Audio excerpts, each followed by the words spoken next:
So hi అండి, అందరికీ కూడా మా విద్యాలయం యూట్యూబ్ ఛానల్కి స్వాగతం. అయితే మనం యొక్క ఇండియన్ మోడర్న్ హిస్టరీలో భాగంగా గత క్లాస్లో బెంగాల్ విభజన గురించి మనం మాట్లాడుకున్నాం. అంటే ఈ ఉద్యమాలకి విప్లవాలకి పెట్టింది పేరు అన్నటువంటి బెంగాల్ విభజన ఏదైతే ఉంటుందో, ఏ విధంగా బెంగాల్ విభజన అనేది వచ్చింది, అది వందే మాతర ఉద్యమానికి ఏ విధంగా దారితీసింది, బెంగాల్ ఉద్యమం అనేది బెంగాల్ ప్రాంతంలోనే ప్రధానంగా రావడానికి గల కారణం ఏమిటి, లార్డ్ కర్జన్ చర్య ఏమిటి, అసలు బెంగాల్ ప్రాంతంలో బెంగాల్ విభజన చేసినప్పటికీ కూడా అంత ఉధృతంగా బెంగాల్ ప్రాంతంలో యొక్క ఉద్యమం రావడానికి ఆ బెంగాల్ ప్రాంతంలో వివిధ రకాల స్వాతంత్ర సమరయోధులు చేసినటువంటి పాత్ర ఏమిటి, బెంగాల్ నేల యొక్క గొప్పతనం ఏమిటి, వీటన్నింటి గురించి కూడా మనము గత క్లాస్లో సవివరంగా చెప్పుకోవడం అనేది జరిగింది. సో ఎప్పుడైతే బెంగాల్ ఉద్యమం జరిగిందో, సో దానికి ప్రతిఫలంగా వచ్చినదే బ్రిటిష్ వారికి వ్యతిరేకంగా వచ్చిందే ఏమిటంటున్నాం, వందే మాతర ఉద్యమం, లేదా దాన్నే మనము స్వదేశీ ఉద్యమం అంటారని చెప్పినాం. సో కాబట్టి బెంగాల్ విభజన వ్యతిరేక ఉద్యమం అన్నా, స్వదేశీ ఉద్యమం అన్నా, వందే మాతర ఉద్యమం అన్నా ఏమన్నా సరే ఒక్కటే అని చెప్పేసి గుర్తుంచుకోవాలని చెప్పేసి గత క్లాస్లోనే చెప్పినాను. సో కాబట్టి ఆ వందే మాతర ఉద్యమం లేదా స్వదేశీ ఉద్యమం గురించి, స్వదేశీ మూమెంట్ గురించి ఈరోజు క్లాస్లో మనం మాట్లాడుకుందామండి. అది ఇక స్వదేశీ ఉద్యమ కాలం నుంచే అతివాదులకి మితవాదులకి మధ్య ఉన్నటువంటి భావజాలం ఏదైతే ఉంటుందో, ఆ వైరుధ్యతలు ఏవైతే ఉంటాయో అవి ఇంకా తీవ్రతరమయ్యాయి. సో తద్వారా ఎప్పుడైతే వందే మాతర ఉద్యమం భారతదేశంలో ప్రారంభమైందో బెంగాల్ ప్రాంతంలో మొదటగా, సో అప్పటి నుంచి కూడా ఇంతకు ముందు నుంచి కూడా అతివాదులకి మితవాదులకి మొదటి నుంచి కూడా పడదు, ఆ విషయం మీకు తెలిసిందే, ఐఎన్సీ స్థాపించినప్పటి నుంచి కూడా. అర్థమైంది లేదండి?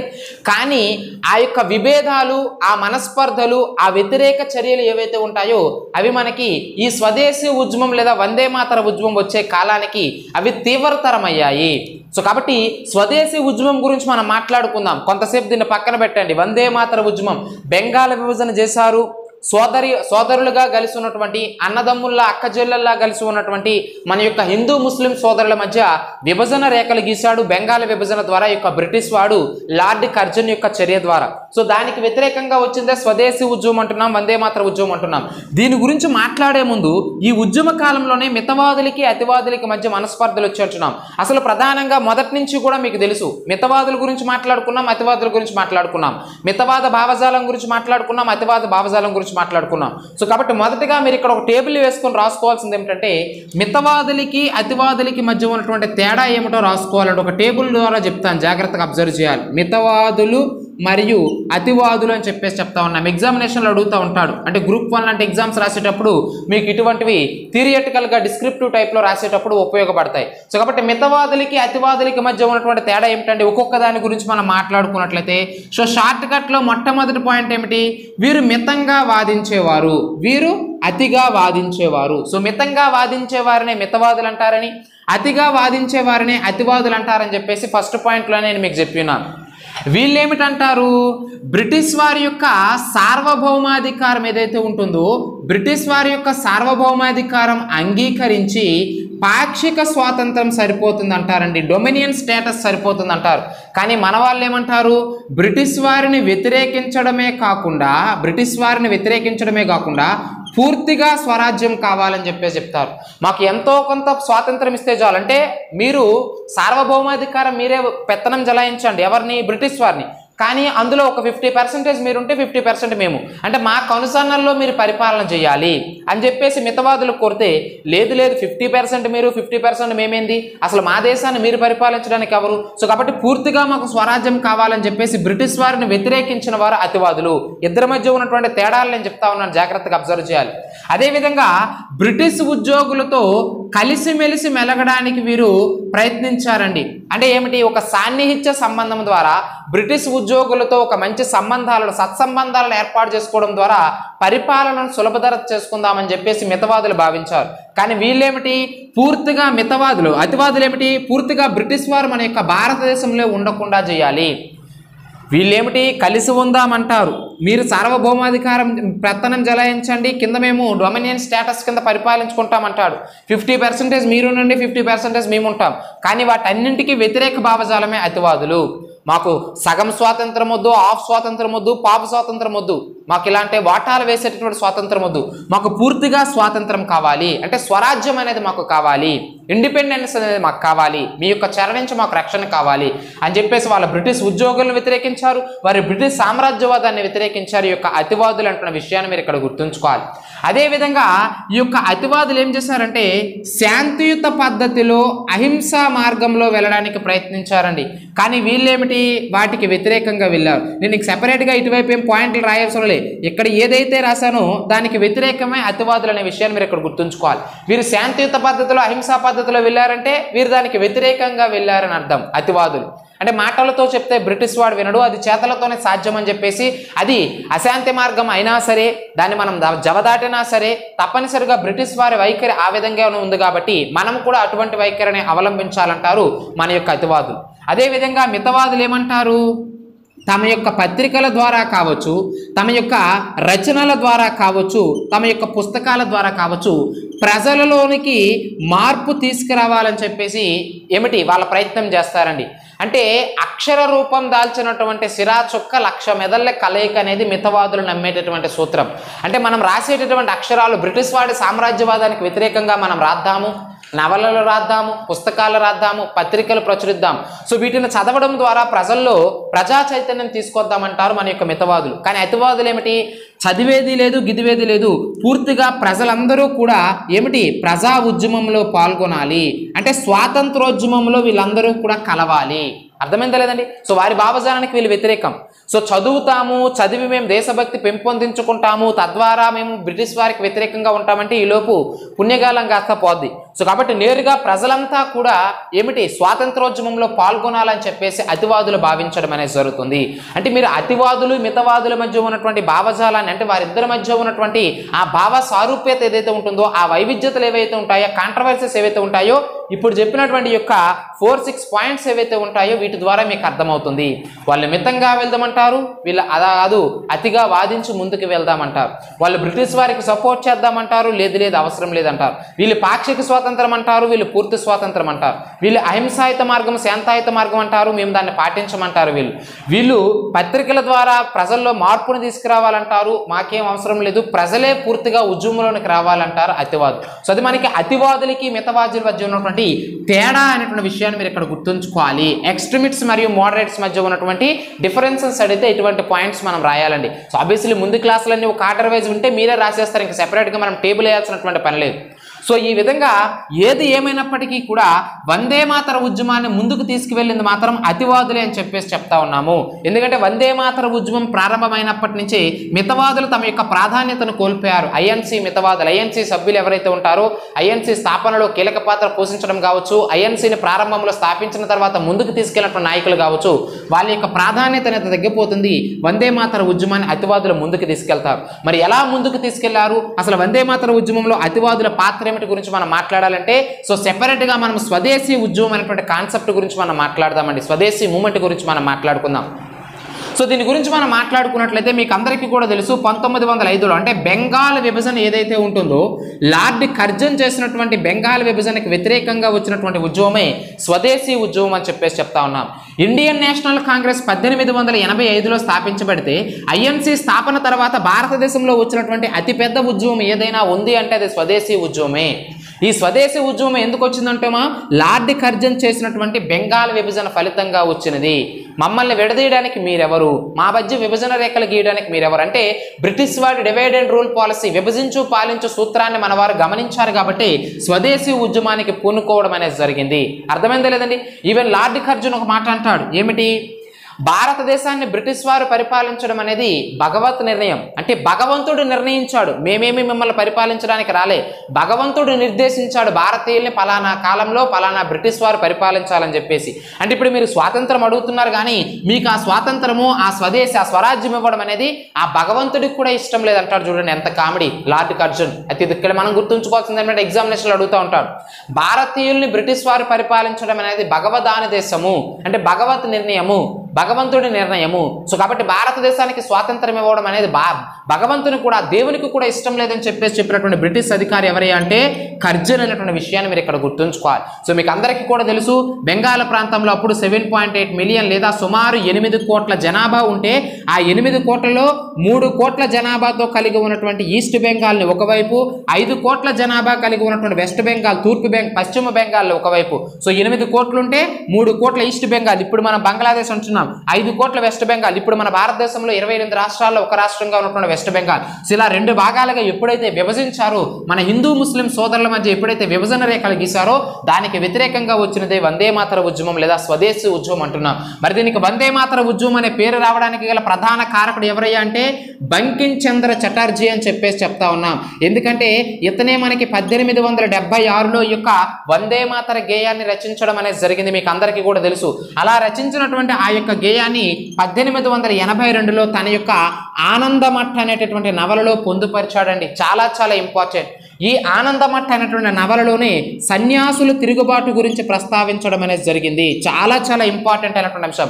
అంటే బ్రిటిష్ వారికి వ్యతిరేకంగా అప్పట్లో సన్యాసులు తిరుగుబాట్లు చేస్తారు. సో ఆ సన్యాసులు తిరుగుబాట్ల గురించి బంకిం చంద్ర చటర్జీ తన యొక్క ఏ నవలలో పొందుపరిచాడయ్యా అంటే ఆనందమఠ నవలలో. సందర్భం వచ్చింది కాబట్టి చెప్తా ఉన్నాను. సో కాబట్టి అలాంటి సన్యాసులు తిరుగుబాటు గురించి పొందుపరిచినటువంటి ఆనందమఠ అనేటువంటి నవలలో బంకిం చంద్ర చటర్జీ 1876లో రచించినటువంటి వందే మాతర గేయాన్ని 1882లో ఆనందమఠలో చేర్చడం అనేది జరిగింది. అలా చేర్చినటువంటి వందే మాతర గేయాన్ని ఆలపించాలని చెప్పేసి ఈ స్వదేశీ ఉద్యమానికి వందే మాతర ఉద్యమము అని చెప్పేసి పేరు పెట్టినటువంటి వ్యక్తి ఎవరయ్యా అంటే అశ్విని కుమార్ దత్తా అని చెప్పేసి చెప్తా ఉన్నాం. ఇతని గురించి మనం ఆల్రెడీ గత క్లాస్లో మాట్లాడుకున్నాం. సో కాబట్టి వందే మాతర ఉద్యమానికి ఆ పేరు పెట్టినటువంటి వ్యక్తి ఎవరయ్యా అంటే అశ్విని కుమార్ దత్తా. వందే మాతర ఉద్యమం అని పేరు రావడానికి గల కారకుడు ఎవరయ్యా అంటే ఆ గేయాన్ని రచించినటువంటి బంకిం చంద్ర చటర్జీ అనుకున్న విషయాన్ని మీరు ఇక్కడ గుర్తుంచుకోవాలి. సో ఈ విధంగా వచ్చినటువంటి స్వదేశీ ఉద్యమము లేదా ఈ వందే మాతర ఉద్యమము, బెంగాల్ విభజన వ్యతిరేక ఉద్యమం ఏదైతే ఉంటుందో దీన్ని వివిధ రకాల ప్రాంతాలలో వివిధ రకాల వ్యక్తులు ముందుకు తీసుకెళ్లారండి. చూడండి, బొంబాయి ప్రాంతంలో తీసుకున్నట్లయితే బాలగంగాధర్ తిలక్, BGT బాలగంగాధర్ తిలక్ అని చెప్పేసి చెప్తా ఉన్నాం, జాగ్రత్తగా రాసుకోవాలి. అదేవిధంగా మన యొక్క పంజాబ్ ప్రాంతం ఏదైతే ఉంటుందో పంజాబ్ ప్రాంతంలో లాలా లజపతి రాయ్ కావచ్చు, అర్థమవుతుందా లేదండి.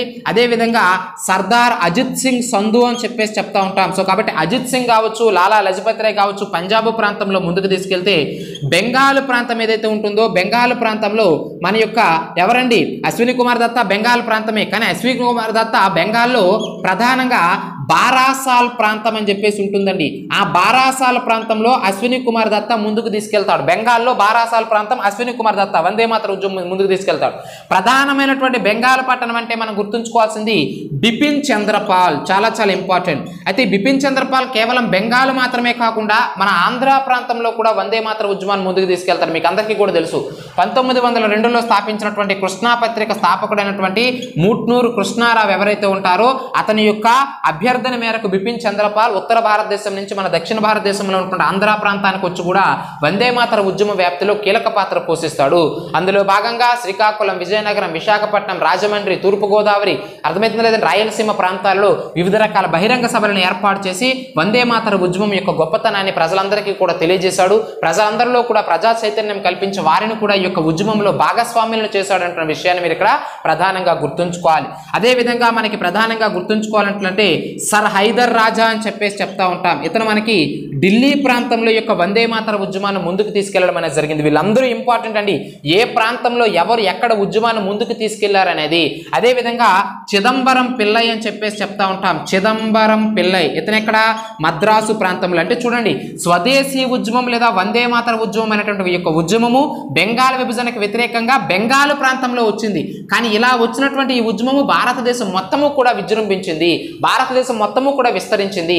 అందులో భాగంగా ఆ ఉద్యమాన్ని బొంబాయి ప్రాంతంలో బాలగంగాధర్ తిలక్ ముందుకు తీసుకెళ్తే, బెంగాల్ ప్రాంతం ఆంధ్ర ప్రాంతంలో బిపిన్ చంద్రపాల్ ముందుకు తీసుకెళ్తే, బెంగాల్లోని బారాసాల ప్రాంతంలో అశ్విని కుమార్ దత్తా ముందుకు తీసుకెళ్తే, ఢిల్లీ ప్రాంతంలో సర్ హైదర్ రాజా ముందుకు తీసుకెళ్తే, చిదంబరం పిల్లై మద్రాసు ప్రాంతంలో ముందుకు తీసుకెళ్తే, పంజాబ్ ప్రాంతంలో లాలా లజపతి రాయ్ మరియు అజిత్ అజిత్ సింగ్లు ఎవరైతే ఉంటారో, అజిత్ సింగ్ సంధువులు ఎవరైతే ఉంటారో వీళ్ళందరూ కూడా వారి వారి ప్రాంతాల్లో వారికి తోచినంత మేరకు వివిధ రకాల ఉద్యమాలు, విప్లవాలు చేస్తూ స్వదేశీ ఉద్యమం ద్వారా బ్రిటిష్ వారికి వ్యతిరేకంగా ఏ విధంగా వ్యతిరేకత చూపించాలనేది వీరు ఆయా ప్రాంతాలలో నాయకత్వం వహించే స్వదేశీ ఉద్యమాన్ని ముందుకు తీసుకెళ్లారనే విషయాన్ని మీరు ఇక్కడ గుర్తుంచుకోవాలి. అర్థమైందా లేదండి? చాలా చాలా ఇంపార్టెంట్ అయినటువంటి అంశం. మరి ఇలాంటి స్వదేశీ ఉద్యమము రావడానికి గల కారణం ఏమిటంటే బెంగాల్ విభజన అంటున్నాం. దానికి గల కారకుడు అప్పటి వైస్రాయ్ లార్డ్ కర్జన్ అని చెప్పేసి చెప్తా ఉన్నాం. ఈ లార్డ్ కర్జన్ యాక్చువల్గా వీడు పదవీ కాలం ఎంత అని చెప్పేసి చెప్తా ఉన్నాం, 1899 నుంచి 1904 వరకు ఉండాలి. కానీ ఈ పరిపాలనా కాలంలో వీడు అద్భుతమైనటువంటి సంస్కరణలు చేయడంతో వీడి పదవీ కాలాన్ని 1904 నుంచి 1909 వరకు పెంచారండి. మరి అలాంటప్పుడు 1909 వరకు కూడా లార్డ్ కర్జనే ఉండాలి కదా. కానీ 1909 మింటో మార్లే సంస్కరణలు అంటున్నాం. అంటే అప్పటి వైస్రాయ్ మింటో అంటున్నాం 1909. మరి ఎలా మారాడు సార్ అంటే 1909 వరకు లార్డ్ కర్జన్ చేయలేదా అంటే ఈ స్టోరీ గుర్తుంచుకోవాలండి. చాలా చాలా ఇంపార్టెంట్, చెప్తాను, జాగ్రత్తగా అబ్జర్వ్ చేయాలి. యాక్చువల్గా లార్డ్ కర్జన్ యొక్క పనితీరును మెచ్చినటువంటి బ్రిటిష్ వారు యాక్చువల్గా వాడి పదవీ కాలం 1899 టు 1904 అయినప్పటికీ కూడా 1904లో వాడు మంచి పరిపాలన, అద్భుతమైనటువంటి సంస్కరణలు, బ్రిటిష్ వారికి ఆదాయం ఎక్కువ రావడంలో అతను చేసినటువంటి ఎకనామిక్ పాలసీస్, అతని పరిపాలన విధానం బాగుంది కాబట్టి అతని పదవీ కాలాన్ని మరొక 5 సంవత్సరాలు పెంచారు. అలా ఉన్న సమయంలో 1905లో ఏం జరుగుతుందంటే బ్రిటిష్ సైనిక అధికారకుడు ఉంటాడండి, వాడిని మనము కిచెనర్ అని చెప్పేసి చెప్తా ఉంటాం. వీడు మనకి చాలా చాలా ఇంపార్టెంట్. బ్రిటిష్ సైన్యానికి మొత్తానికి భారతదేశంలో నాయకత్వం వహించినటువంటి సైన్యాధ్యక్షుడు ఎవరయ్యా అంటే కిచెనర్. అయితే ఈ యొక్క వైస్రాయ్గా ఉన్నటువంటి లార్డ్ కర్జన్ ఏం చేస్తాడంటే మనకందరికీ కూడా తెలుసు టిబెట్ ప్రాంతం అనేది, వాయువు ప్రాంతంలో ఉన్నటువంటి యొక్క టిబెట్ ప్రాంతం ఏదైతే ఉంటుందో టిబెట్ ప్రాంతం పైకి యుద్ధానికి వెళ్ళండి రాబాయ్ అని చెప్పేసి ఈ లార్డ్ కర్జన్ ఆజ్ఞాపిస్తాడండి బ్రిటిష్ సైన్యాన్ని. అర్థమవుతుందా లేదా? సో ఆబ్వియస్లీ వైస్రాయ్ హోదాలో ఉన్నాడు కాబట్టి మీరు యుద్ధానికి వెళ్ళండి. ఆబ్వియస్లీ వాళ్ళ పని ఏమిటండి, ఎక్కడికో దగ్గరికి యుద్ధానికి వెళ్ళడం, ఆ పర్టికులర్ రాజుని, ఆ సంస్థానాధీశుని ఓడించిన తర్వాత ఎంతకంత కప్పం కట్టడము, లేదంటే వాడి ఆస్తిని దోచుకోవడము, ఏదో ఒకటి చేసి అక్కడ ఉన్నటువంటి సంపదను కొల్లగొట్టి తీసుకొచ్చి వాడి దేశానికి తీసుకుపోవడం. అది మన భారతదేశంలోనే అదే పందా, ప్రపంచంలో ఏ దేశానికైనా సరే బ్రిటిష్ వాడు వెళ్ళేటప్పుడు వాడు అవలంబించేటటువంటి పందా అటువంటిదే. వెళ్ళడం, ఓడించడం, అక్కడ సంపదను దోచుకోవడం, వాడి దేశానికి తీసుకుపోవడం, అంతే. సో ఈ విధంగా టిబెట్ ప్రాంతం పైకి యుద్ధానికి వెళ్ళండి అని చెప్పేసి వీరిని ఆజ్ఞాపిస్తే కిచెనర్ దాన్ని వ్యతిరేకించడం అనేది జరుగుతుంది. అయ్యా కర్జన్, నువ్వు నీ పని చూసుకో, అంటే నువ్వు చేయాల్సినటువంటి పరిపాలనా సంస్కరణలు ఏవైతే ఉంటాయో ఇవి మాత్రమే చూసుకో.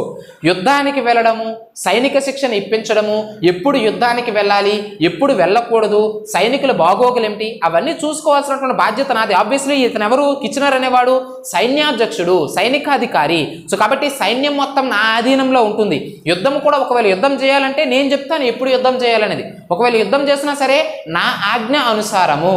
సో కాబట్టి నేను ఇచ్చేటటువంటి డైరెక్షన్స్ ఆధారంగా యుద్ధం జరుగుతుంది. అంతేగాని బోడిగాడివి నువ్వు ఇచ్చేటటువంటి ఏమిటి చెప్తానండి. మీరు గుర్తుంచుకోవాల్సిన అంశం అంటే వీళ్ళిద్దరి మధ్య వచ్చినటువంటి మనస్పార్థలే లార్డ్ కర్జన్ భారతదేశం నుంచి వెళ్ళిపోవడానికి ప్రధాన కారణము. సో కాబట్టి నువ్వు ఇచ్చేటటువంటి సలహాలను పాటించడానికి నాకేమీ అవసరం లేదు, సైన్యాధ్యక్షుడు నేను కాబట్టి నేనే వింటానంటాడు. సో దీంతో లార్డ్ కర్జన్ ఏం చేస్తాడు, వెంటనే బ్రిటిష్ ప్రభుత్వానికి, అక్కడ లండన్లో ఉన్నటువంటి బ్రిటిష్ పార్లమెంట్కి లేఖ రాస్తాడు.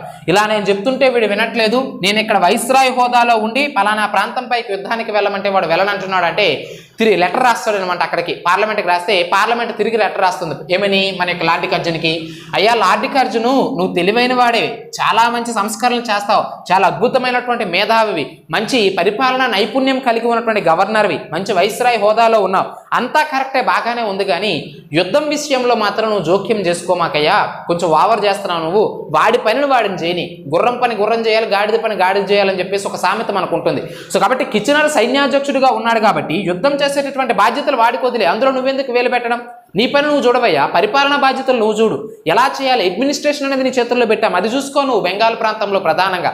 అంతేగాని వాడికి నువ్వు ఆజ్ఞలు జారీ చేయడం ఏంటని చెప్పేసి వీడికి వ్యతిరేకంగా తిరిగి లెటర్ పంపిస్తారనమాట లండన్ నుంచి. ఎప్పుడైతే వ్యతిరేకంగా వచ్చిందో సెల్ఫ్ రెస్పెక్ట్ కంటే ఇంకేది కూడా ఎక్కువ కాదు, ఆత్మాభిమానం కంటే ఇంకేది ఎక్కువ కాదు కదండి.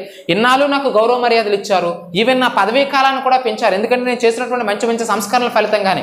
మరి అలాంటిది నా మాటకే విలువ లేనప్పుడు నేను ఎందుకయ్యా చేయాలి గవర్నర్ పదవి, యొక్క వైస్రాయ్ పదవి? సో కాబట్టి నాకు ఈ ఉద్యోగం వద్దు, మీ దగ్గర నుంచి చీవాట్లు నాకు అవసరం లేదు, నేను చెప్పింది మీరు విన్నప్పుడు, నా ఆజ్ఞల ప్రకారము నా ఆజ్ఞానుసారం మీరు విన్నప్పుడు నేను మీ దగ్గర ఉద్యోగం చేయాల్సినటువంటి పని నాకు లేదని చెప్పేసి 1905లో లార్డ్ కర్జన్ బెంగాల్ విభజన చేసేస్తాడు. చేసేసి వెళ్ళిపోయాడు మహానుభావుడు. చేయడం మంచిదే, ఎందుకంటే మన భారతదేశంలో అంత పెద్ద ఉద్యమం రావడానికి గల కారణం వీడు చేసినటువంటి బెంగాల్ విభజనే. సో చేసేసిన తర్వాత 1905లోనే వాడు తిరిగి లండన్ దేశానికి, వాడి యొక్క లండన్ నగరానికి వాడు వెళ్ళిపోతాడు. బ్రిటన్ దేశానికి వెళ్ళిపోవడం అనేది జరుగుతుంది. ఎప్పుడైతే వెళ్ళిపోయాడో లార్డ్ కర్జన్, వాడి ప్లేస్లో 1905లో వచ్చినటువంటి మహానుభావుడు ఎవరయ్యా అంటే లార్డ్ మింటో అని చెప్పేసి చెప్తా ఉన్నాం. సో కాబట్టి 1905 నుంచి 1910 వరకు కూడా లార్డ్ మింటోనే మనకి ప్రధానంగా వైస్రాయ్గా ఉన్నాడు. అందుకే 1909 మింటో మార్లే సంస్కరణలు అంటున్నాం. టైం పీరియడ్లు గుర్తుంచుకోవాలండి. 1899, 1904, 1909 టైం పీరియడ్ అంతా లార్డ్ కర్జన్. వాడి తర్వాత వాడు 1909 వరకు ఉండాలి, కానీ 1905లోనే రిటర్న్ వెళ్ళిపోయాడు. ఎందుకు వెళ్ళిపోయాడంటే స్టోరీ చెప్పాను. వెళ్ళిపోయిన తర్వాత వాడి పేరులో ఎవరిని తెచ్చారంటే వాడి ప్లేస్లో లార్డ్ మింటో. వాడు 1905 నుంచి 1910 వరకు చేశాడు. 1910 నుంచి 1916 వరకు ఎవరు చేశారని చెప్పేసి అడుగుతూ ఉంటాడు.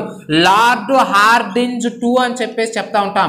వీడి కాలంలోనే రాజధానిని మనకి ఎక్కడికి, కలకత్తా నుంచి ఢిల్లీకి మార్చడం అనేది జరుగుతుంది. అప్పటి వరకు కలకత్తాగా ఉంటే 1911 డిసెంబర్ 12వ తేదీన రాజధానిని కలకత్తా నుంచి ఢిల్లీకి మార్చిన వాడు ఎవరయ్యా అంటే లార్డ్ హార్డింజ్ టూ. ఎప్పుడు మార్చాడు? 1911 డిసెంబర్ 12. మరి 1911 నాటికి మన భారతదేశంలో governor general lord Hardinge two. వాడి టైం పీరియడ్ ఎంత అంటే 1910 టు 1916. 1909 మింటో మార్లే సంస్కరణలు అంటే అప్పటి governor general lord Minto. Time పీరియడ్లు గుర్తుంచుకోవాలి, ఆర్డర్ వైజ్ చెప్తా ఉన్నాను. లార్డ్ హార్డింజ్ టూ తర్వాత వస్తాడు, కానీ మనకి ఇక్కడ కావాల్సిన వాడు ఎవడు ఆర్డర్ వైజ్ మాట్లాడుకుంటే లార్డ్ మింటో అనేవాడు రావడం జరుగుతుంది. సో ఇలా 1905 నుంచి 1910 వరకు ఇది లార్డ్ మింటోనే మనకి వైస్రాయ్గా ఉంటాడు. వీడు వైస్రాయ్గా ఉన్న సమయంలోనే 1908లో ఏప్రిల్ మంత్లో మన యొక్క ఎవరు బాలగంగాధర్ తిలక్ ఎవరైతే ఉంటారో అతన్ని అరెస్ట్ చేసి బర్మాలో ఉన్నటువంటి మాండలే జైలుకి పంపించడం అనేది జరుగుతుంది. సో 6 సంవత్సరాల పాటు అక్కడే జైల్లో ఉండిపోతాడు బాలగంగాధర్ తిలక్. అతని గురించి చెప్పేటప్పుడు సెపరేట్ బాలగంగాధర్ తిలక్ గురించి టాపిక్ చెప్పేటప్పుడు నేను చెప్పినాను. ఫేమస్ పర్సనాలిటీస్ పైన, వారి పర్సనల్ ఇన్ఫర్మేషన్ పైన, వారి రచనల పైన, వారి ఉద్యమాన్ని జాతీయోద్యమంలో వారు పోషించినటువంటి పాత్ర, వాళ్ళు స్థాపించిన పత్రికలు, వారు నడిపించినటువంటి ఉద్యమాలు ఇవన్నీ కూడా ఇంపార్టెంట్ అండి. అందుకే నాకు ఎంత సమయం పట్టినా సరే ఒక్కొక్క వ్యక్తికి సంబంధించి ఒక్కొక్క సెపరేట్ టాపిక్ చేస్తా ఉన్నాను. స్వామి వివేకానంద ఎంత ఇంపార్టెంట్ 2 టాపిక్లు చెప్పినాను. స్వామి రామకృష్ణ పరమహంస ఒక టాపిక్ చెప్పినాను. కేశవానంద ఎవరు మనకి ప్రధానంగా దేవేంద్రనాథ్ ఠాగూర్ ఒక క్లాస్ చెప్పినాం. రవీంద్రనాథ్ ఠాగూర్ ఒక క్లాస్ చెప్పినాం. అర్థమవుతుంది లేదండి? సో ఫేమస్ పర్సనాలిటీస్ ఎవరైతే ఉంటారో స్వాతంత్ర సమరయోధుల గురించి ఒక్కొక్క టాపిక్కే నేను మాట్లాడుతూ ఉన్నాను. సో అలాంటి వారి గురించి మీరు చూడాలి. లాలా లజపత్ రాయ్, బాలగంగాధర్ తిలక్, బిపిన్ చంద్రపాల్, అజిత్ సింగ్, అర్థమైందా లేదండి, అరవింద్ ఘోష్, వీళ్ళందరి గురించి సింగిల్ క్లాసులు చెప్పి ఉన్నాను.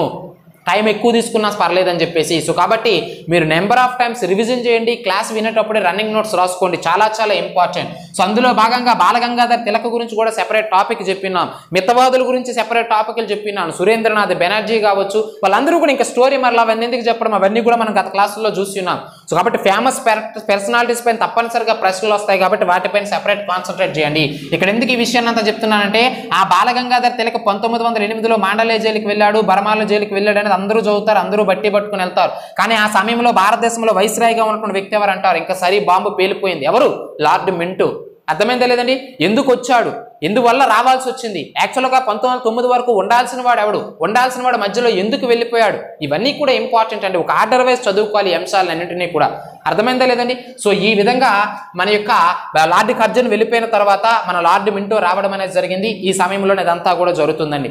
సో ఇది మనకి ప్రధానంగా స్వదేశీ ఉద్యమానికి సంబంధించిన అంశాలు. అయితే స్వదేశీ ఉద్యమానికి సంబంధించి ఇంకా మనం చాలా అంశాలు మాట్లాడుకోవాలండి.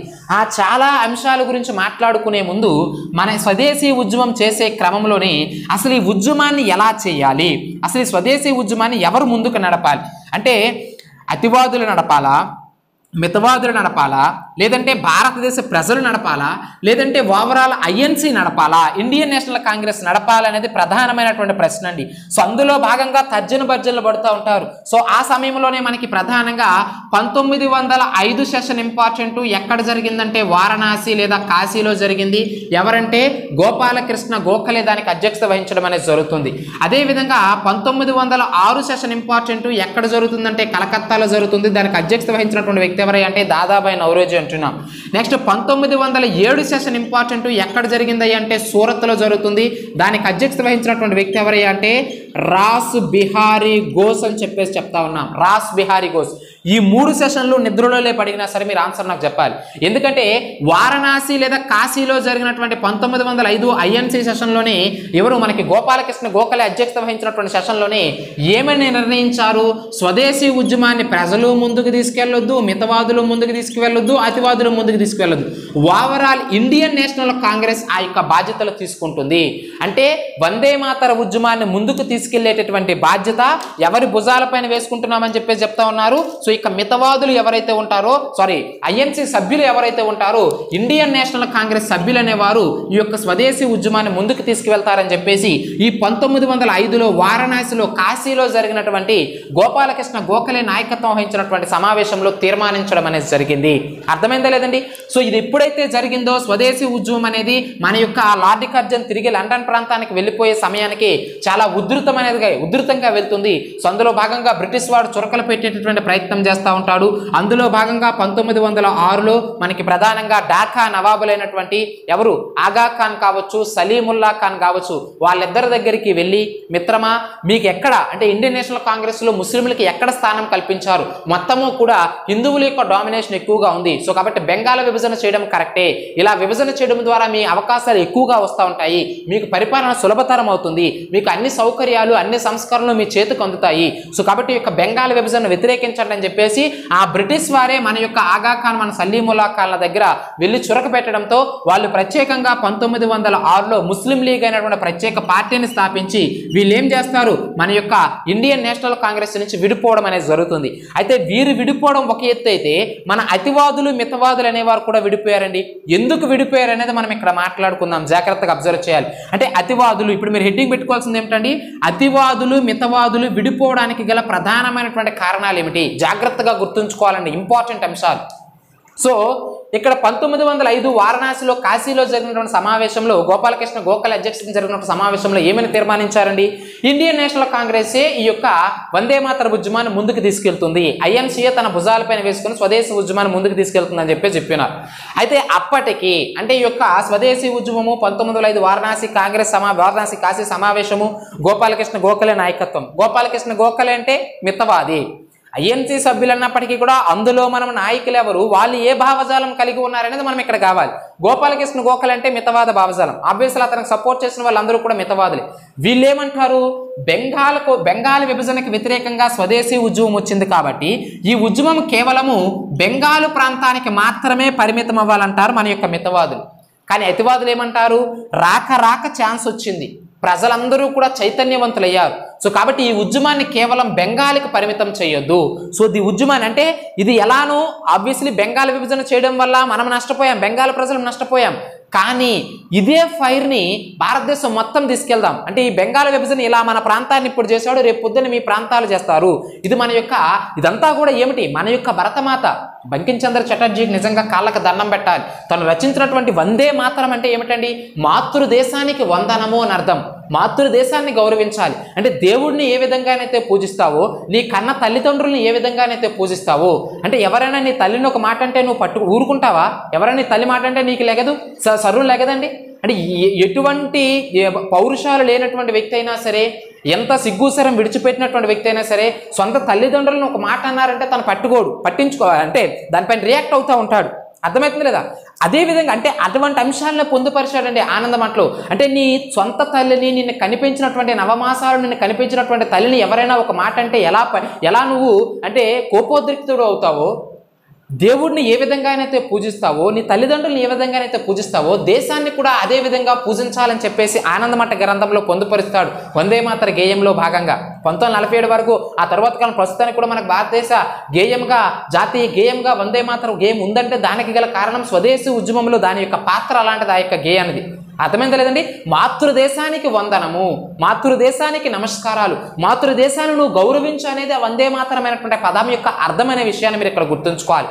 అర్థమైందా లేదండి? సో ఈ విధంగా వచ్చినటువంటి ఉద్యమాన్ని కేవలం బెంగాల్ ప్రాంతానికి పరిమితం చేయొద్దు మిత్రమా. అంటే మితవాదులు కతివాదులు చెప్తా ఉన్నారు. సో అవకాశం వచ్చింది కాబట్టి ఈ అవకాశాన్ని సద్వినియోగం చేసుకొని బెంగాల్ ఉద్యమాన్ని భారతదేశం మొత్తానికి విస్తరిద్దాం, భారతదేశ ప్రజలందరినీ కూడా ఐక్యం చేసి బెంగాల్ ఉద్యమం కాస్త జాతి ఉద్యమంగా మార్చి బ్రిటిష్ వాడికి వ్యతిరేకంగా పోరాడదామంటారు అతివాదులు.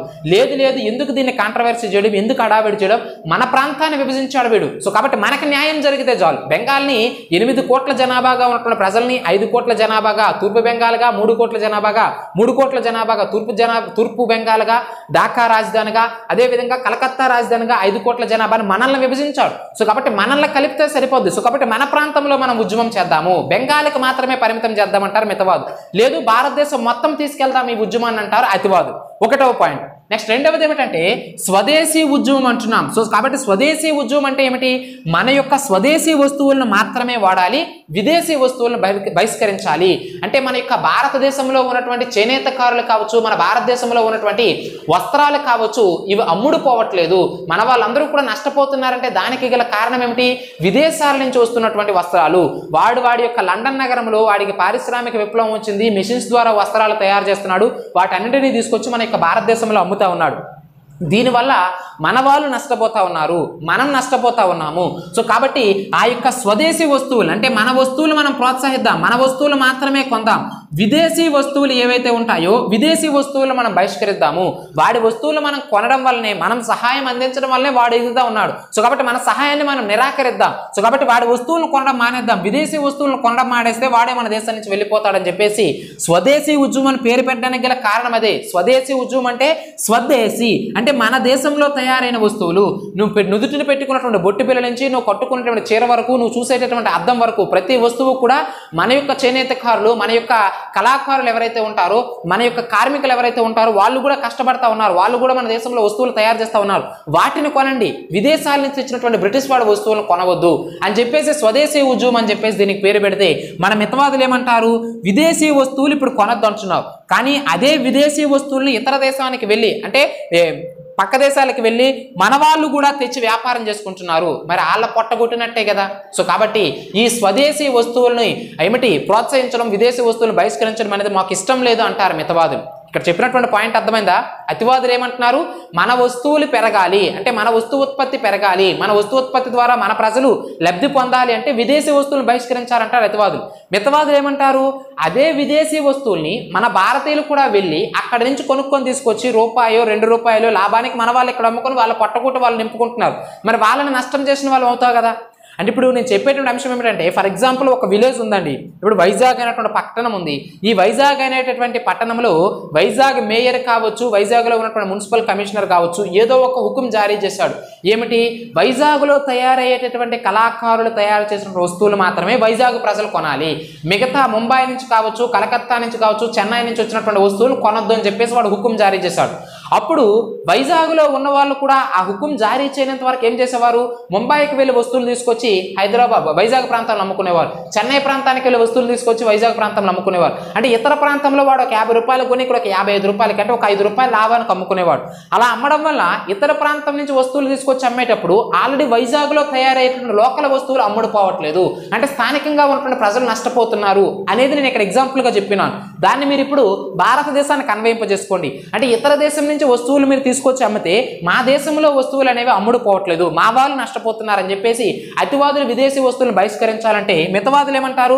అదే విదేశీ వస్తువులు వెళ్ళి దేశాలు దాటి ఖండాలు దాటి మన వాళ్ళు కొని ఇక్కడ తెచ్చి రూపాయి 2 రూపాయలకి లాభాలకు అమ్ముకుంటున్నారు. ఇప్పుడు విదేశీ వస్తువులు బహిష్కరణ అంటే మన వాళ్ళు కూడా నష్టపోతారు, అది వద్దు అని చెప్పేసి చెప్తా ఉంటారు. ఇలా వివిధ రకాల మనస్పర్ధల వల్ల, వివిధ రకాల వ్యతిరేక భావాల వల్ల ఈ యొక్క అతివాదులు మితవాదులు ఎవరైతే ఉంటారో వీళ్ళు 1907లో సూరత్లో జరిగినటువంటి రాస్ బిహారీ ఘోష్ అధ్యక్షతన జరిగినటువంటి సూరత్ సమావేశంలో విడిపోవడం అనేది జరుగుతుంది. సో కాబట్టి అతివాదులు మితవాదులు ఏ సమావేశంలో విడిపోయారంటే 1907లో. స్వరాజ్య తీర్మానాన్ని ఎప్పుడు చేశారంటే 1906లో. దానికి అధ్యక్షత వహించినటువంటి వ్యక్తి ఎవరంటే దాదాబాయి నౌరోజీ.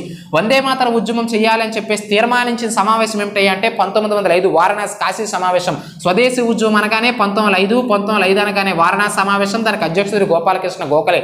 అతివాదులు మితవాదులు ఎందుకు విడిపోయారు, ఎప్పుడు విడిపోయారు, ఏ సమావేశము, ఎవరు అధ్యక్షత వహించారు, ఇవన్నీ కూడా ఇంపార్టెంట్ అండి. ఒక ఆర్డర్ వైజ్ చదువుకోవాలి, చాలా చాలా ఇంపార్టెంట్ అయినటువంటి అంశం. సో ఇందులో భాగంగా ఏది ఏమైనప్పటికీ కూడా అతివాదులు మితవాద భావజాలాన్ని వ్యతిరేకించారు. సో అతివాదులకే ఎక్కువ సపోర్ట్ అనేది ఉంది. మితవాదులు ఎంతసేపు కూడా వాళ్ళ బతిమాలదాం, వాళ్ళని భిక్షాటన చేద్దాం, అది చేద్దాం, ఇది చేద్దాం అంటారు, కానీ వాళ్ళ ద్వారా ఎటువంటి ఉపయోగాలు అనేవి లేవని చెప్పేసి ప్రజలు కూడా గ్రహించి ఎక్కువ మంది మన యొక్క లాల్ బాల్ పాల్ కావచ్చు, లాలా లజపతి రాయ్, బిపిన్ చంద్రపాల్, బాలగంగాధర్ తిలక్ సపోర్ట్ ఇవ్వడం అనేది జరిగింది. మన అరవింద్ ఘోష్, మన యొక్క బిపిన్ చంద్రపాల్ ఇటువంటి ఉద్రేకభరితమైనటువంటి ప్రసంగాల ద్వారా ప్రజల్లో చైతన్యం తీసుకొచ్చి ప్రజా సమూహాన్ని మొత్తాన్ని కూడా తమ వైపు తిప్పుకొని ఏమిటి బెంగాల్ ఉద్యమాన్ని ఇంకా ముందుకు తీసుకెళ్ళడం ప్రారంభించారు. అంటే బెంగాల్ విభజన వ్యతిరేక ఉద్యమము లేదా వందే మాతర ఉద్యమం లేదా స్వదేశీ ఉద్యమం అనేది మితవాదులు ప్రాబల్యం ఉన్న సమయంలోనే ప్రారంభమైంది. కానీ ప్రారంభమైన కొద్ది నాళ్ళకే మితవాదులు తమ ప్రాధాన్యతను కోల్పోయారు. ఇలాంటి మనస్పర్ధలు రావడము, ఈ యొక్క సూరత్ సమావేశంలో విడిపోవడంతో మితవాదులు తమ యొక్క ప్రాధాన్యతను కోల్పోయారు. అప్పటి నుంచి కూడా సూరత్ సమావేశంలో వాడు విడిపోయినప్పటి నుంచి కూడా 1907 నుంచి కూడా బెంగాల్ విభజన బాధ్యతలు మొత్తము కూడా, ఒక రకంగా చెప్పాలంటే 1906 నుంచే వందే మాతర ఉద్యమ బాధ్యతలు మొత్తము కూడా అతివాదులు తీసుకోవడం అనేది జరిగింది. సో అందులో భాగంగా పూర్తిగా స్వదేశీ వస్తువులే. ఇంకా చూడండి, మీరు మాట్లాడుకున్నట్లయితే మన యొక్క లాల్ బాల్ పాల్ ఎవరైతే ఉంటారో వీళ్ళు ప్రధానంగా వంగలక్ష్మి కాటన్ మిల్ అని చెప్పేసి చెప్తా ఉంటాం. వంగలక్ష్మి కాటన్ మిల్ అంటే ఏమిటి?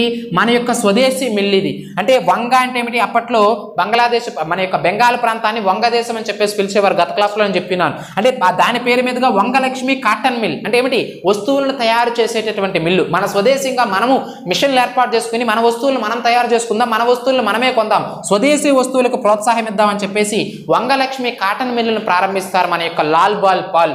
అంతేకాదండి, మనకి ప్రధానంగా రవీంద్రనాథ్ ఠాగూర్ కావచ్చు, అర్థమవుతుందా లేదండి, మన యొక్క బాలగంగాధర్ తిలక్ కావచ్చు, వీళ్ళు స్వదేశీ స్టోర్స్ ఏర్పాటు చేస్తారండి. స్వదేశీ స్టోర్స్ అంటే మన స్వదేశీ స్టోర్స్, మన దేశంలో మనం ఏర్పాటు చేసుకున్నటువంటి స్టోర్స్. ఈ స్టోర్స్లోనే వస్తువులు మన వాళ్ళు కొనుక్కోవాలి.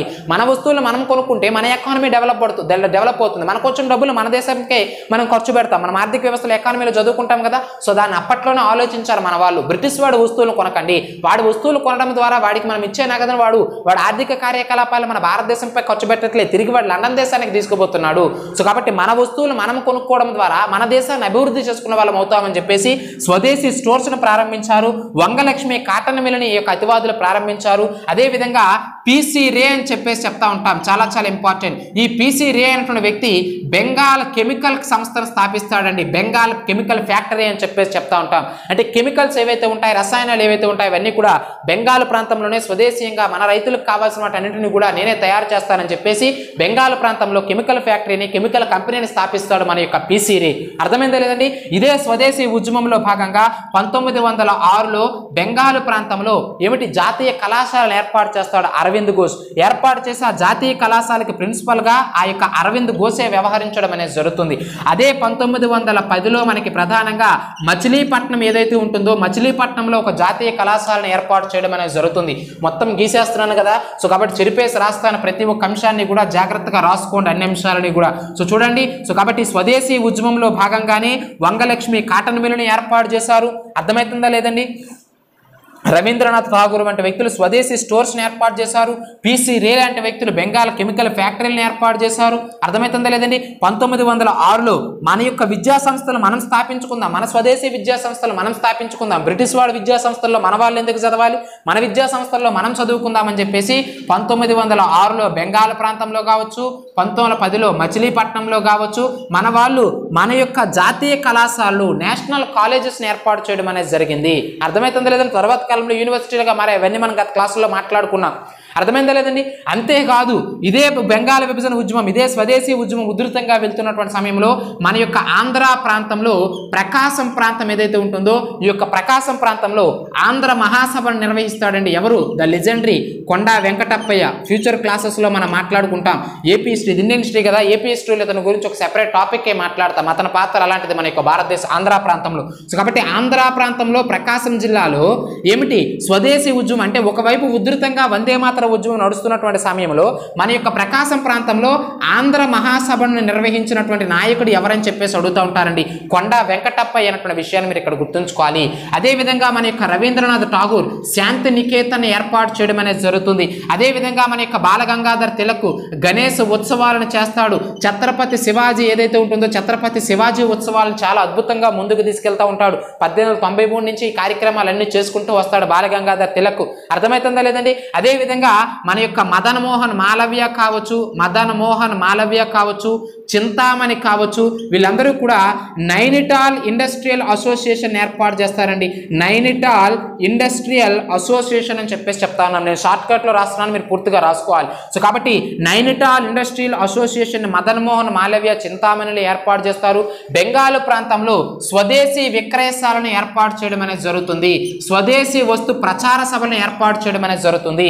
ఉత్తరప్రదేశ్లోని అలహాబాద్ ఏదైతే ఉంటుందో, ఉత్తరప్రదేశ్లోని అలహాబాద్లో నగర ప్రచారక సభను ఏర్పాటు చేయడం అనేది జరుగుతుంది. అంటే ఇవన్నీ ఏమిటి? స్వదేశీ వస్తు ప్రచారక సభ, నగర ప్రచారక సభ అంటే మన వస్తువులను ఎగ్జిబిషన్ అని చెప్పేసి చెప్తా ఉంటాం చూడండి. బుక్స్ ఎగ్జిబిషన్ అని చెప్పేసి, వస్తువుల ఎగ్జిబిషన్ అని చెప్పేసి, చైనా బజార్ లాంటి మనకి ఏర్పాటు చేసి తక్కువ ధరలకు అన్ని వస్తువులను అక్కడ ఏర్పాటు చేస్తూ ఉంటారు. సో అలా మన వస్తువులపైన, నాణ్యమైన కూడా మన వస్తువులపైన ప్రజల్లో అవగాహన తీసుకురావడం కోసం ఇలా బెంగాల్ ప్రాంతంలో యొక్క ఏమిటి స్వదేశీ వస్తు ప్రదర్శన శాలలు కావచ్చు, వాటిపైన ప్రచారణ సభలు నిర్వహించడం కావచ్చు, అడ్వర్టైజ్మెంట్స్ కావచ్చు, అంటే ఇప్పుడు మనం చెప్పాలంటే ప్రమోషన్స్ లాంటివి ఆనాటి కాలంలో మన బెంగాల్, ఉత్తరప్రదేశ్, అలహాబాద్ ప్రాంతంలో ఇటువంటి కార్యక్రమాలు మన వాళ్ళు చేసేవారు అనమాట. అర్థమవుతుందండి.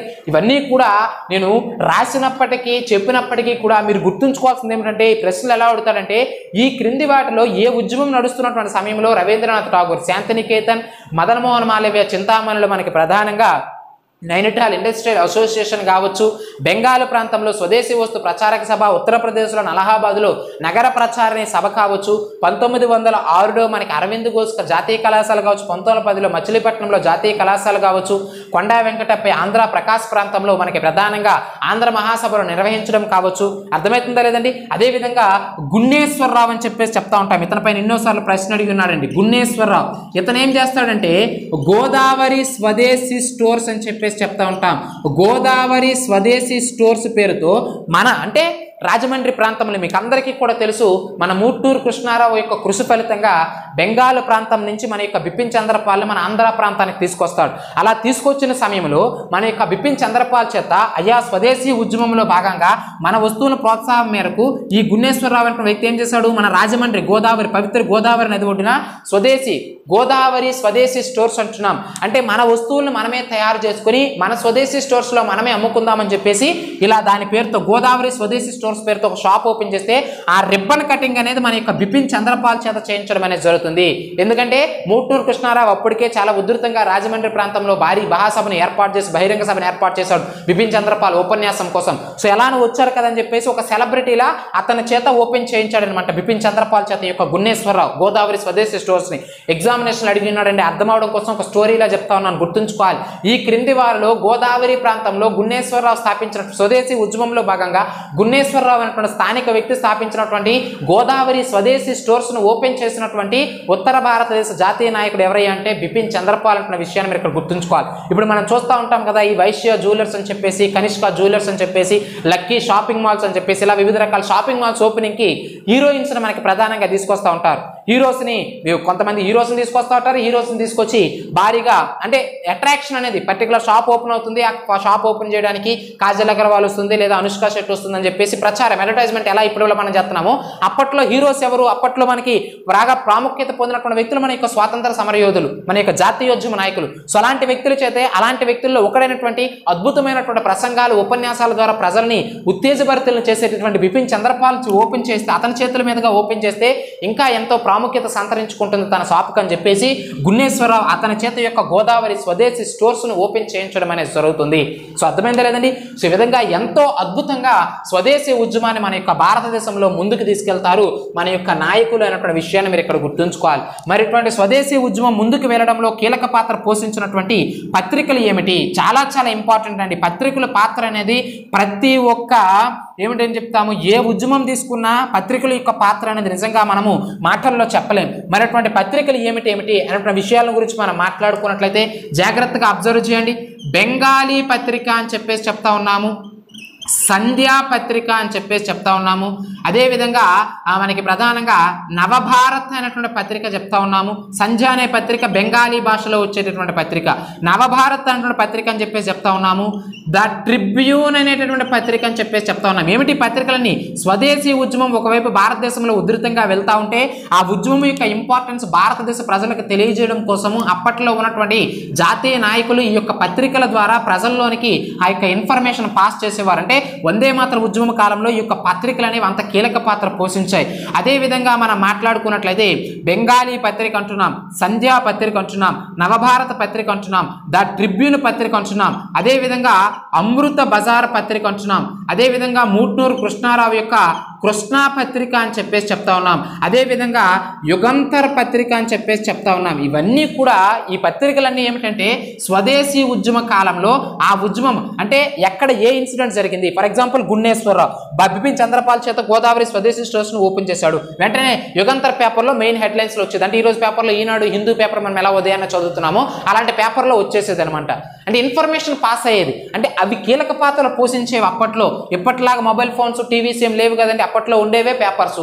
సో అందువల్లనే అది కూడా చదువుకున్న వాళ్ళకి ఆ ఇన్ఫర్మేషన్ వెళ్ళేది. కొంతమంది పేపర్లు కొనుక్కోలేరు, ఒకవేళ కొనుక్కున్నా చదవడం రాదు, నిరక్షరాస్యత నిరుద్యోగం అనేది అప్పటికే ఉంది.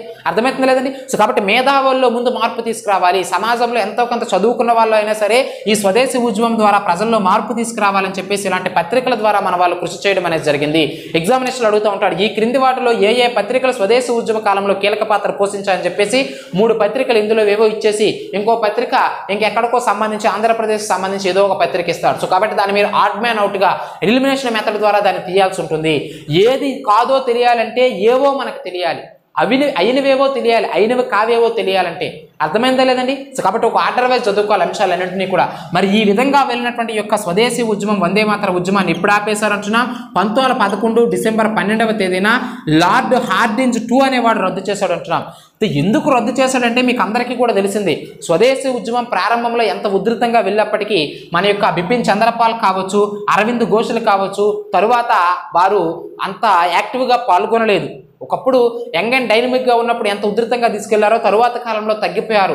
మన యొక్క అరవింద్ ఘోషు పాండిచ్చేరి ప్రాంతంలో సన్యాస జీవితానికి అలవాటు పడిపోయాడు. బిపిన్ చంద్రపాల్ కూడా ఐఎన్సీ కార్యకలాపాల్లో యాక్టివ్గా పాల్గొనడం మానేశాడు. సో దీంతో స్వదేశీ ఉద్యమం చతికిలబడిపోయింది.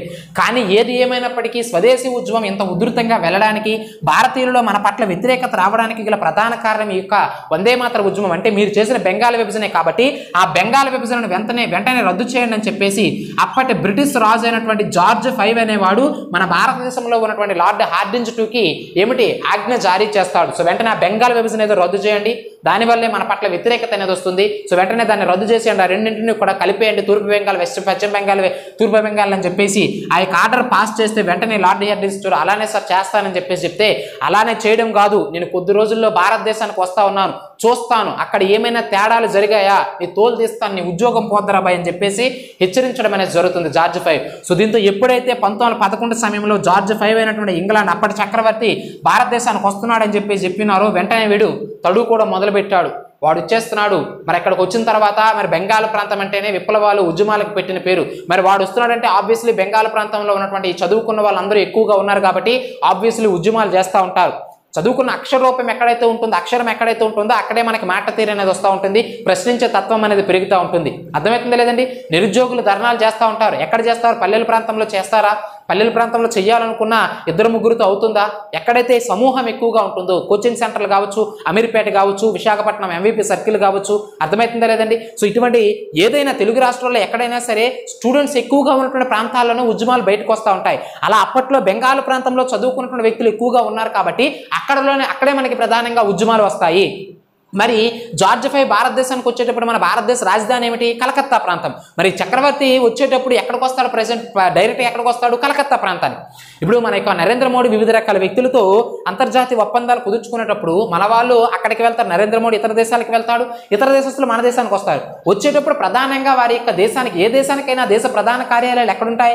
రాజధానిలో ఉంటాయి. మన పార్లమెంట్ భవనం కావచ్చు, రాష్ట్రపతి భవనం కావచ్చు, ప్రధానమంత్రి కార్యాలయం కావచ్చు, భారతదేశాన్ని పరిపాలించేటువంటి ఎంతో మంది ప్రజాప్రతినిధుల యొక్క కార్యాలయాలు కూడా ఢిల్లీ ప్రాంతంలోనే ఉంటాయి. అందుకే వచ్చే ప్రతినిధులందరూ కూడా ఢిల్లీ ప్రాంతానికి వస్తారు. అలా అప్పట్లో మరి జార్జ్ 5 వస్తున్నాడు. మరి మన భారతదేశానికి రావాలంటే ఢిల్లీకే రావాలి.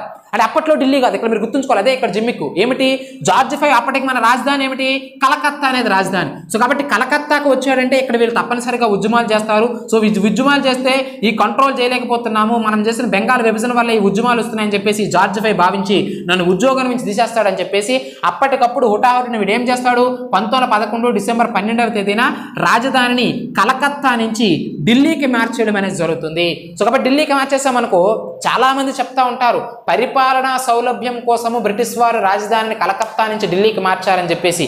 కానీ అది మనం పుస్తకాల్లో చదువుకోవడం కష్టమే. కానీ మనం ట్రూగా మాట్లాడుకున్నట్లయితే, నిజంగా మాట్లాడుకున్నట్లయితే వీడు వస్తున్నాడని చెప్పేసి వీడు మేల్కొని, ఇప్పుడు చూడండి ఏదైనా ఒక లైబ్రరీలో చూడండి, ఒక గవర్నమెంట్ లైబ్రరీ, ఎవరైనా ఒక అధికారి ఇన్స్పెక్షన్కి వస్తున్నాడంటే వెంటనే వాళ్ళందరూ కూడా బుక్స్ చదువుతూ ఉంటారు. లైబ్రరీన్స్ అన్నా కూడా అందరూ కూడా సైలెంట్గా ఉండండి, గమ్మునుండండి, అధికారులు వస్తూ ఉన్నారు, ఏదో ఒక పేపరు చదివినట్టు యాక్ట్ అయినా చేయండి, లేదంటే చదవండి, అంతేగాని గొడవ చేయొద్దని చెప్పేసి చదువుకుంటూ ఉంటారు. స్కూల్లో టీచర్స్ చూడండి, లేదా ఫుడ్ ఇన్స్పెక్టర్ వచ్చేటప్పుడు ఆ యొక్క పాఠశాలలు ఏవైతే ఉంటాయో, పాకశాలలు ఏవైతే ఉంటాయో అందులో వంట చేసే వాళ్ళు కానీ అందరూ కూడా మేల్కొంటూ ఉంటారు ఒక్కసారి. ఎందుకంటే వచ్చే అధికారి మనపైన ఎలాంటి ఆంక్షలు విధిస్తాడని చెప్పేసి భయపడతా ఉంటారు. ఉన్నత అధికారి వచ్చేటప్పుడు ప్రోటోకాల్ పాటిస్తూ ఉంటారు. అలా వీడు వచ్చి నా ఉద్యోగం ఎక్కడ పోతుందో, మరి ఇక్కడ వీళ్ళు వచ్చాడంటే వచ్చేది కలకత్తా ప్రాంతం, ఇక్కడ ఉద్యమాలకు పుట్టింది పేరు, ఇక్కడ అంత అద్భుతమైనటువంటి చదువుకున్న వ్యక్తులు ఉన్నారు. సో కాబట్టి వెంటనే మార్చేయాలని చెప్పేసి కలకత్తా నుంచి ఢిల్లీకి అందుకు మారుస్తారు. అది ప్రధాన కారణం. అంతేగాని పరిపాలనా సౌలభ్యం అంటే కలకత్తా కంటే ఢిల్లీలో ఏమైనా రాసులు రత్నాలు ఉన్నాయా? కలకత్తా ప్రాంతమే సారవంతమైన ప్రాంతం, దోచుకోవడానికి దాచుకోవడానికి వాడికి అనువైనటువంటి ప్రాంతం కలకత్తా ప్రాంతమే.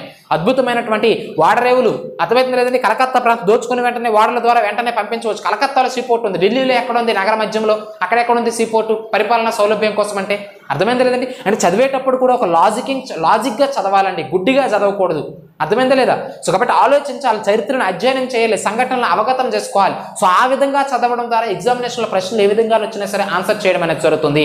సో అర్థమైందా లేదండి? సో ఈ విధంగా 1905లో అక్టోబర్ 16వ తేదీన లార్డ్ కర్జన్ చేసినటువంటి బెంగాల్ విభజన స్వదేశీ ఉద్యమానికి దారితీసింది. ఆ స్వదేశీ ఉద్యమంలో భాగంగా అతివాదులు మితవాదులు ఎందుకు విడిపోయారు, వారి భావజాలాలు ఏమిటి, వారు ఏ ప్రాంతంలో వారు వందే మాతరం ఉద్యమం లేదా స్వదేశీ ఉద్యమాన్ని ఏ ప్రాంతంలో ఏ వ్యక్తులు నడిపించారు, అర్థమవుతుంది లేదండి. అతివాదులు మితవాదులు ఎందుకు 1907 సూరత్ సమావేశంలో విడిపోయారు, అలా విడిపోయిన వారు 1916లో ఎందుకు కలిశారు, అవన్నీ మనం మాట్లాడుకున్నాం. ఈ రోజు క్లాసులో మనం చూసింది ఏమిటి, స్వదేశీ ఉద్యమము, దాన్ని నడిపిన వ్యక్తులు, అతివాదులు మితవాదులు ఎందుకు విడిపోయారు, స్వదేశీ ఉద్యమం ముందుకు వెళ్ళడానికి కీలక పాత్ర పోషించినటువంటి పత్రికలు ఏమిటి, అర్థమైంది లేదండి. రాజధాని ఎందుకు మార్చారు, ఏ సమయంలో గవర్నర్లు ఎవరు, బెంగాల్ విభజన జరిగిన సమయంలో గవర్నర్ ఎవరు, అర్థమవుతుందా లేదండి. అతని తర్వాత లార్డ్ కర్జన్ తర్వాత వచ్చిన వాడెవరు, రాజధానిని మార్చినప్పుడు వచ్చిన వాడెవరు, ముగ్గురు గవర్నర్ల గురించి చెప్పినాను, వారి పదవీ కాలం గురించి చెప్పినాను. 1899 to 1904 lord Curzon, 1904 to 1905 lord Curzon, 1909 వరకు ఉండాలి. కానీ ఎందుకు వెళ్ళిపోయాడు, కిచెనర్ వల్ల. వెళ్ళిపోయిన తర్వాత 1905లో వచ్చిన వాడు లార్డ్ మింటో, 5 నుంచి 10 వరకు వాడే. 1910 నుంచి 1916 వరకు మన యొక్క లార్డ్ హార్డింజ్ II. వీటి కాలంలోనే బెంగాల్ విభజన చేయడం అనేది జరిగింది. బెంగాల్ విభజన రద్దు చేయడం అనేది జరిగింది. అర్థమైందా లేదండి. అదేవిధంగా రాజధానిని కలకత్తా నుంచి ఢిల్లీకి మార్చడం అనేది జరిగింది. సో కాబట్టి బెంగాల్ విభజన రద్దు చేసింది ఎవరి కాలంలో అంటే లార్డ్ హార్డింజ్ II కాలంలో, బెంగాల్ విభజన చేసింది ఎవరి కాలంలో అంటే లార్డ్ కర్జన్ కాలంలో, రాజధానిని కలకత్తా నుంచి ఢిల్లీకి మార్చింది ఎవరి కాలంలో అంటే లార్డ్ హార్డింజ్ II కాలంలో. కారణం ఏమిటంటే జార్జ్ V యొక్క రాక, అది ప్రధానంగా గుర్తుంచుకోవాలి. సో ఇది మనకి స్వదేశీ ఉద్యమం, వందే మాతర ఉద్యమానికి సంబంధించిన అంశాలు. ఫుల్ క్లాసెస్లో జాయిన్ అవ్వాలనుకుంటే నోటిఫికేషన్ దగ్గరలో ఉంది కాబట్టి సీరియస్ ప్రిపరేషన్ అనేది చేయండి. మెయిన్స్కి ప్రిలిమ్స్కి, సీనియర్ ఆస్పిరెంట్స్ అయితే మెయిన్స్కి ప్రిలిమ్స్కి రెండింటికి కూడా ఏమిటి కలిపి ప్రిపేర్ అవ్వండి. అర్థమైందా లేదండి. అదేవిధంగా కోర్సులో జాయిన్ అవ్వాలనుకుంటే మన నెంబర్కి కాల్ చేయండి, కోర్సు వివరాలు తెలుసుకోండి, జాయిన్ అవ్వండి, సీరియస్ ప్రిపరేషన్ చేయండి. కోర్సులో జాయిన్ అవ్వకపోయినా సరే, చదివేది ఏ పుస్తకమైనా, వినేది ఎవరి క్లాస్ అయినా సరే నా క్లాస్లో తీసుకోమని, నా క్లాస్లో వినమని నేను ఇప్పుడు కూడా చెప్పను. మీకు నచ్చితేనే తీసుకోండి, నచ్చితేనే వినండి. సీరియస్ ప్రిపరేషన్ చేయండి, నెంబర్ ఆఫ్ టైమ్స్ రివిజన్ చేయండి, రన్నింగ్ నోట్స్ జాగ్రత్తగా రాసుకోండి. ఎగ్జామినేషన్కి వెళ్ళే ముందు మాత్రము 2-3 సార్లు రివిజన్స్ అయిపోతేనే ఎగ్జామినేషన్కి వెళ్ళండి. ఎందుకంటే రివిజన్ చేయండి, ఒక రీడింగ్ ఇచ్చి ఎగ్జామినేషన్కి వెళ్ళి ఆన్సర్ చేస్తామంటే అది నిజంగా కత్తి మీద సాము వంటిది. తప్పనిసరిగా ఎగ్జామినేషన్లో బోల్తా పెట్టేటువంటి అవకాశాలు 100కి 100% ఉంటాయి. సో కాబట్టి నెంబర్ ఆఫ్ టైమ్స్ రివిజన్ చేయండి. అదేవిధంగా ఫైనల్గా వీడియో నచ్చితే లైక్ చేయండి, కామెంట్ చేయండి. మీ మిత్రులకి అవసరమైనటువంటి వ్యక్తులు ఎవరైతే ఉంటారో, నీడీ పీపుల్ ఎవరైతే ఉంటారో, నోటిఫికేషన్ టైం కాబట్టి మంచి క్లాసుల కోసం ఎదురు చూస్తూ ఉంటారు. సో మన కంటెంట్, మన వీడియో కనుక నచ్చినట్లయితే మీ మిత్రులకి షేర్ చేయడం మాత్రం మర్చిపోవద్దు. ఓకేనండి. నెక్స్ట్ క్లాస్తో మళ్ళీ మనం కలుద్దాం. Thank you.